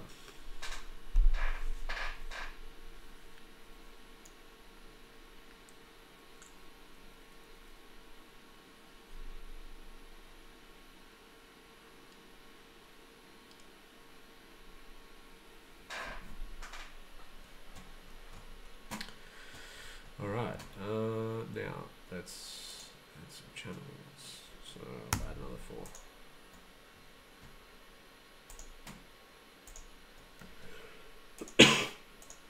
Mute that.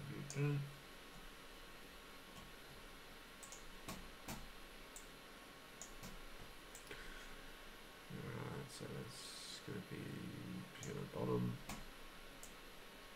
That'll be that melody. Chopped off. That needs to be chopped off. Okay, so now what I'm going to do, I'll take this freeze away actually. I'll just grab this and I'll not do that. I'll mute this so nothing comes through there.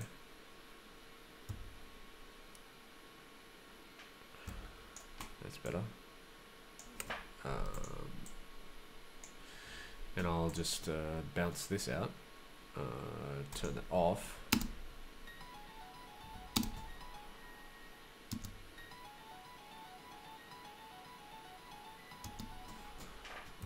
Aha, that's a different key altogether.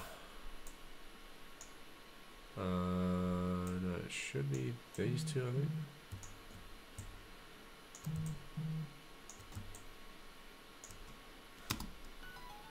That's it.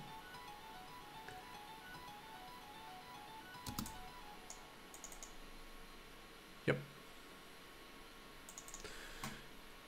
Close that. That's off.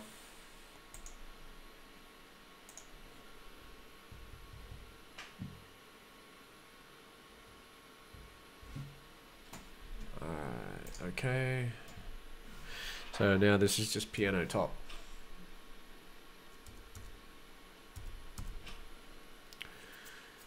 Bounce that out, and then I can put that down here if I want.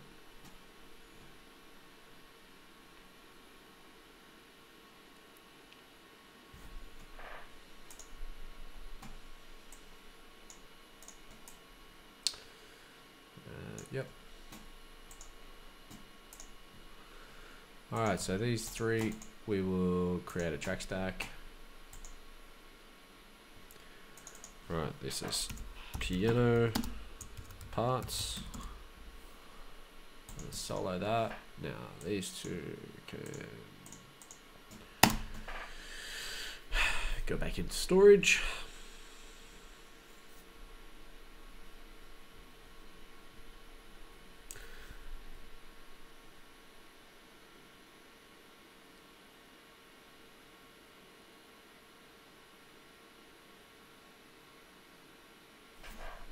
Okay. So let's hit this section.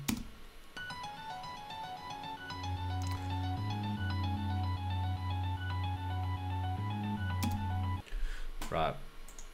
Let's have a look at this audio. Okay. Looking good.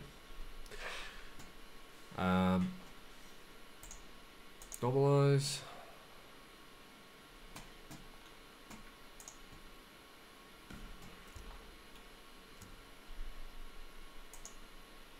Now, I want to delete about, I think, that much.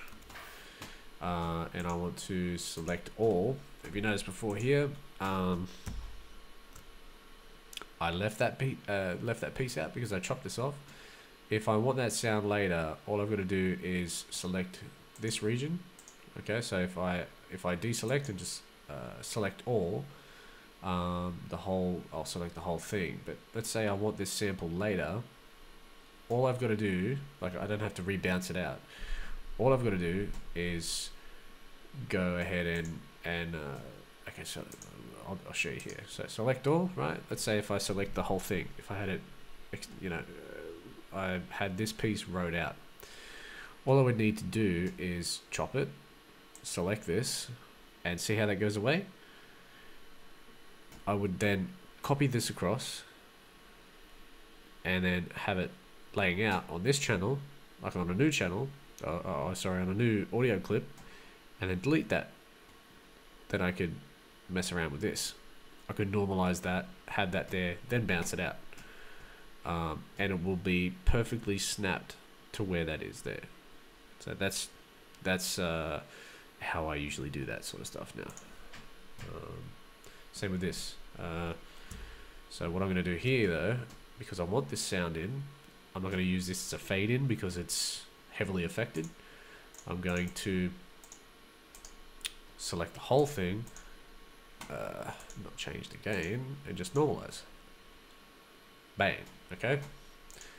Because this is going to feed out into that. I'll probably chop that much off, right? So all this stuff here, just delete that, we don't need it. And then this one, I'll chop that there. So same deal with this piano piece here.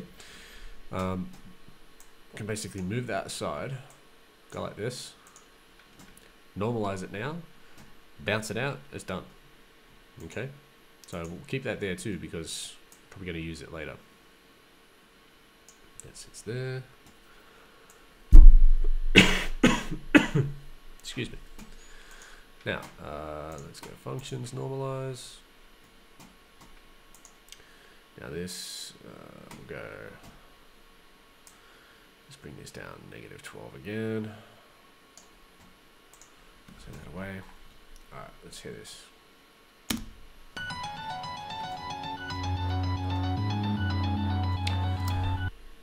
With these, no, not with that. Let's take that. There, the piano part's gonna be there.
Alright, now I'm going to put a little bit of clip distortion here, because what I've basically done is further enhance what I've been doing to the piano from the start, and that's increasing its attack by a lot.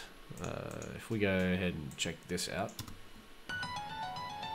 okay, it's really slapping. So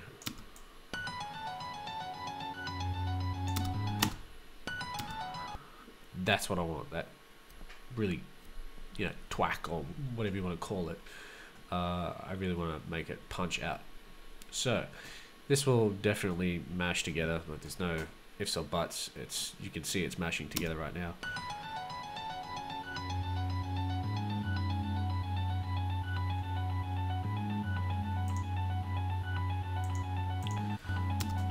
Actually might need some stereo enhancement after the compressor, so we'll put that there. We'll just turn that off. Alright, so that's for mixing later. Now I'll go ahead and we'll listen to all this. Just make sure the volume is right.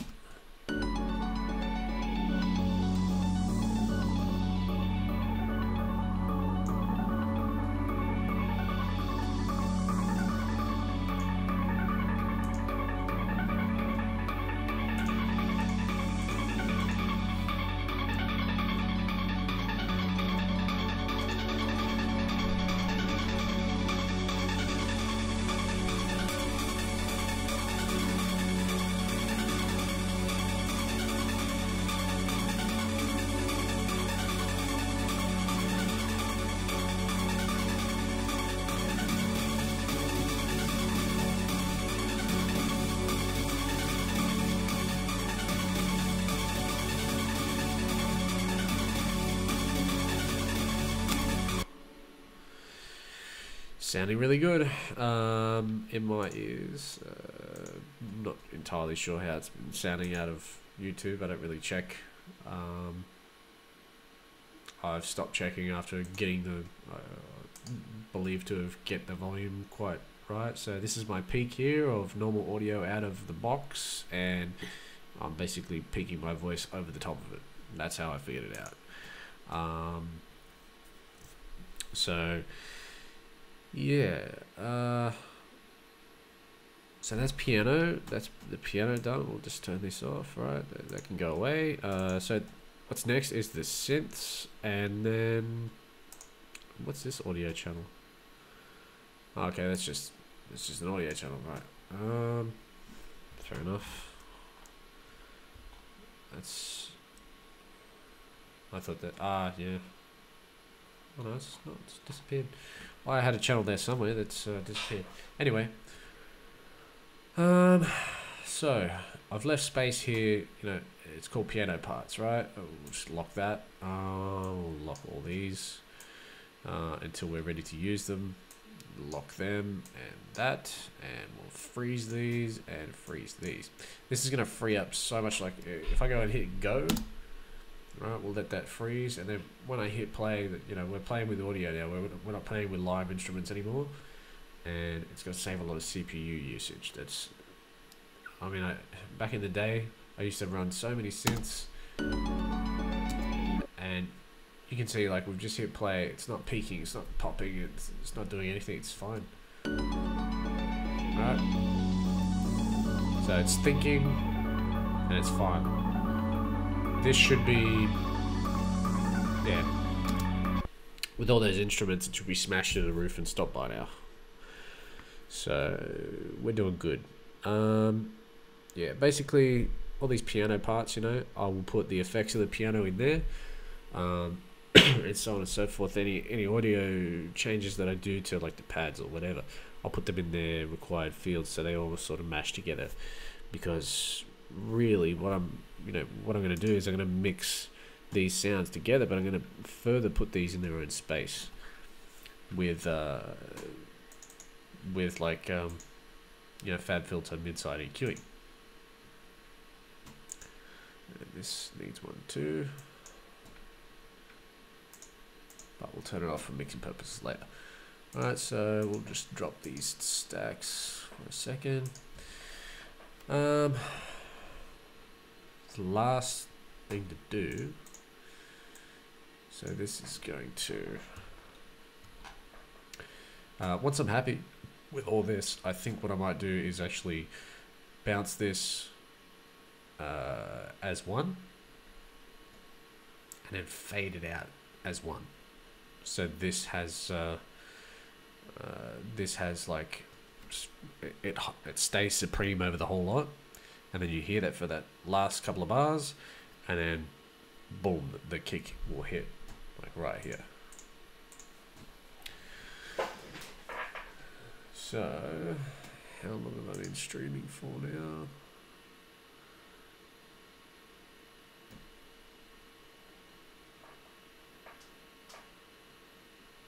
Chat disconnect. Yeah, we know that. Why is it not live? Yeah, there you go. See, it's live. What's going on? Man, this thing's super slow. Hey.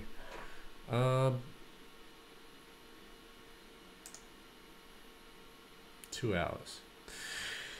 All right. Yeah, it's 1 in the morning. I think I might leave it at that. I'll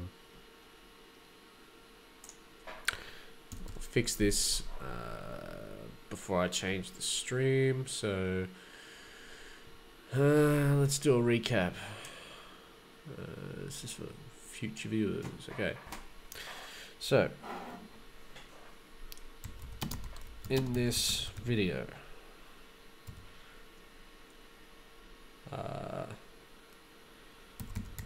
bouncing down VSTs to audio parts,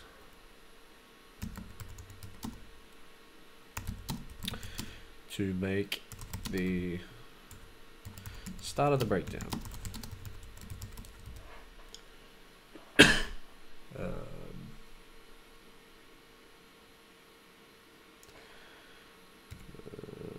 What do we do? Piano parts, plucks, pads,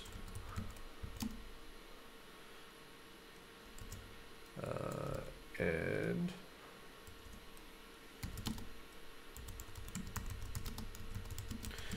creating some changes in the pads after initial bounce to create movement. Right, cool.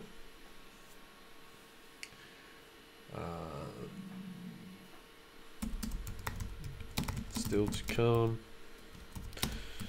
synths, effects, percussion,